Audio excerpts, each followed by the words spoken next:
Hello and welcome to my first episode here. Today we're going to talk about how one video game irrevocably changed my life and hopefully yours forever. This is Lost and Found.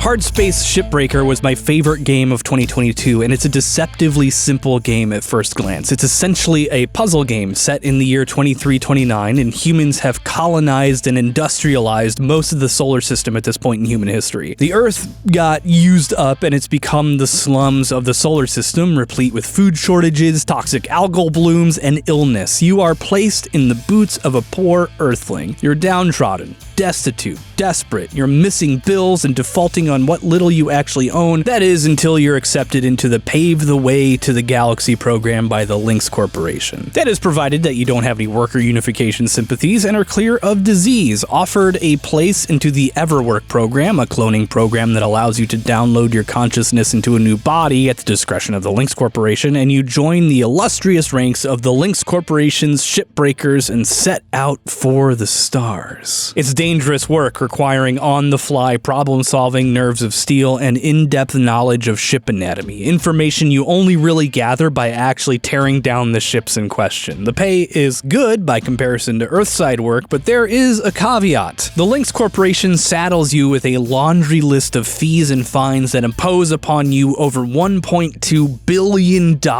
of debt. You are now effectively an indentured servant to the Lynx Corporation. They own your DNA, they own your body, and they own you. The only way you have any hope of eradicating this debt is by engaging in the difficult work of tearing down ships that are brought to your yard all day, every day. Space is a rough place, and it has been for hundreds of years. As such, ships used to fly from place to place break down, are taken into custody by law enforcement, are abandoned, are boarded by malevolent AI. For as many people as there are in the verse, there's reasons for why a ship ended up in the yard. Salvaged or bought with pennies on the dollar by Lynx, your job is to maximize profits in a vain hope of paying off your debt. That is, if you can keep up with the massive interest on a $1.2 billion loan from Lynx, equipment rental fees, genetic backups, oxygen fuel, you get the picture. Lynx charges fees for everything, including giving you a list of your current fees. This means that the company chips away at your profits and makes it that much harder for you to pay off your debt, with one or two goals in mind on their end. Make it so that you work as quickly and profitably as possible, or to keep you in perpetual, unending servitude while your debt climbs ever higher as you fail to meet your quotas. As you progress in the game, you get increasingly more complicated ships with increasingly more complicated and dangerous pieces to salvage, including live fuel tanks, radioactive waste, and reactors that can go nuclear if you don't salvage them quickly enough. It gets complicated enough that I think, at least in the endgame, with all my experience with all the various ships, I find it very difficult to completely scrap a ship without blowing something or myself up. It's dangerous work. I won't spoil the game's story because there is a story, but it deals a lot with workers' rights and the dangers of rampant corporatism left unchecked when profits matter most and they are bought with human lives. What are the consequences? On the surface, it's just a mundane puzzle game made for people who want to simulate the satisfying feeling you get by perfectly peeling off paint from a window. And more than a little, it feels like you're stepping into the world of Firefly, though instead of being a poor space rogue, you're a poor blue-collar worker. But that's not why I'm making this video. Not even the union stuff. Not directly. You see, I'm one of those weirdos who watches a game's credits all the way through. Yeah, I may fast forward here and there, but after beating a game, I like to see how long the list of people it took to make it is. Even a simple game like Shipbreaker requires a remarkably large team of people to bring it together. Making games is hard work. And it's a good thing I did watch the credits this time too, because something at the very, very end caught my eye. This bit right here. Hardspace Shipbreaker is inspired in part by the real-world industry of shipbreaking and the struggles and dangers that shipbreakers face in some parts of the world. I'd never heard of real-life shipbreaking, and if I'm being honest, I wasn't prepared for what I was going to learn.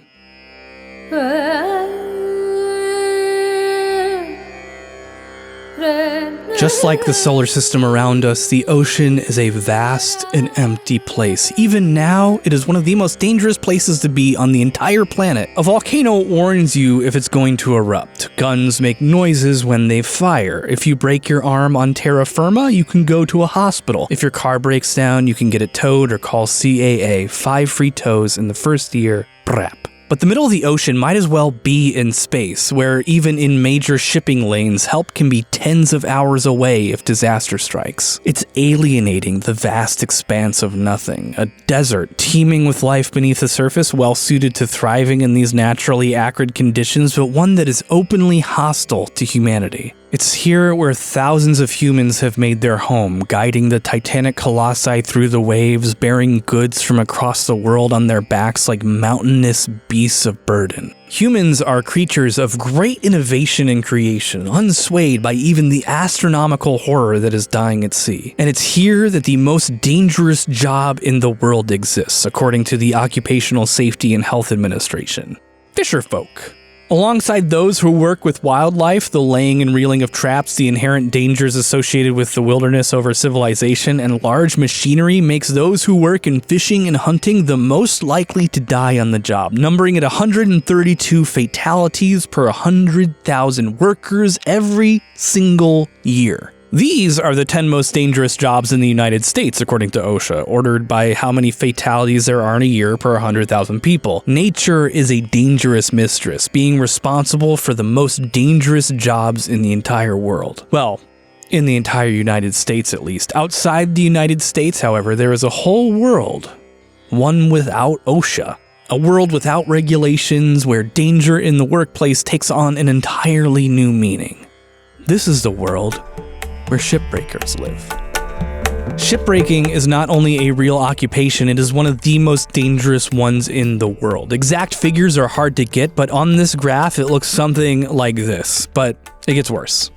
It gets so much worse. You see, for all their masterful engineering, these beasts of steel and fire eventually crumble and die. Their hearts give out, or they suffer a wound at sea. Whatever the reason, no ship, a creature of iron in a world of seawater, lasts forever. And when it's time to die, they come here to their final resting place, where humans scramble over their carcasses and pull them apart piece by piece. This is what shipbreaking is, recycling everything, absolutely everything from a fallen ship that can be. Beds, TVs, lights, everything down to her very bones is ripped free until there's nothing left but dust where once stood a monument to human ingenuity and perseverance. It's a noble purpose at its heart. From wreckage, uselessness, every bit of a tired, crumbling wreck can once again be given purpose, become fresh steel, and maybe one day even become a new ship once again, rising from the ashes of her destruction like a phoenix. But the reality is anything but noble. In reality, shipbreaking is a soul-crushing, body-destroying profession that, like the metal torn from the beached ships, tears away at the souls,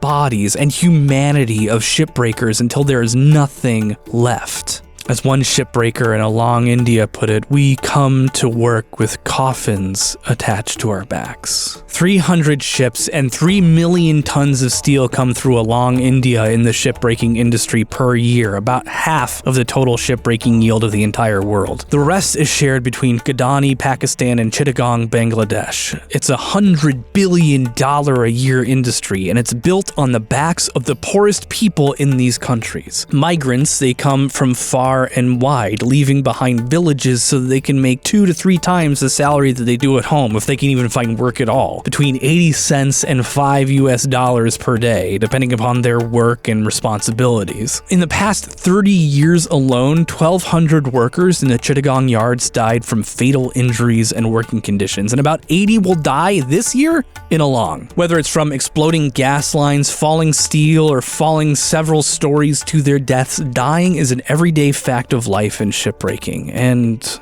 unlike when you're playing Shipbreakers, they don't come back.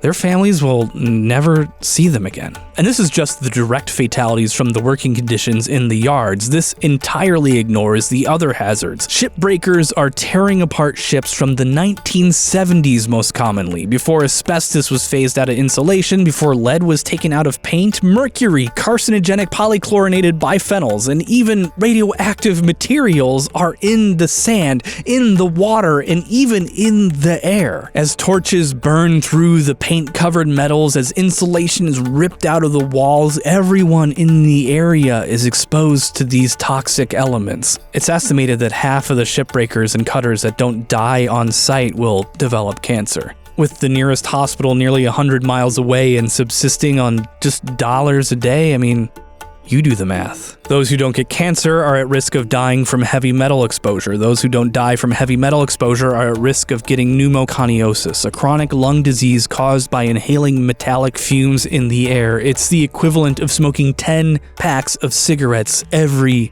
single day. Workers in the yards live in towns built from scrap salvaged from the ships themselves and live several to a shack. There's no running water, there's no sanitation. Pollution from the ships nearby leaches into what little water they can get. Close quarters, bad sanitation, it's a breeding ground for disease. Tuberculosis, STIs, polio, all of these and more find a home here, and most of the outcomes are fatal. And that's just the shipbreakers themselves. Downstream, steelworkers working without masks and ventilation are in danger too from breathing in fumes from the carbon steel forges. A quarter of them will develop lung cancer and die. Workers are afraid to organize for better conditions, and there's no government regulations put in place to protect them. In fact, shipbreaking used to be done in the United States and Canada until local regulations made the process more expensive. Looking to save a buck, boardrooms across the developed world simultaneously decided to export the problem abroad. International laws like the Basel Accords are meant to stop rich countries from exporting toxic waste like asbestos and heavy metals to poor countries that aren't capable of properly handling them. But if a law is ignored en masse and there's no consequences for ignoring it, does that law even really exist?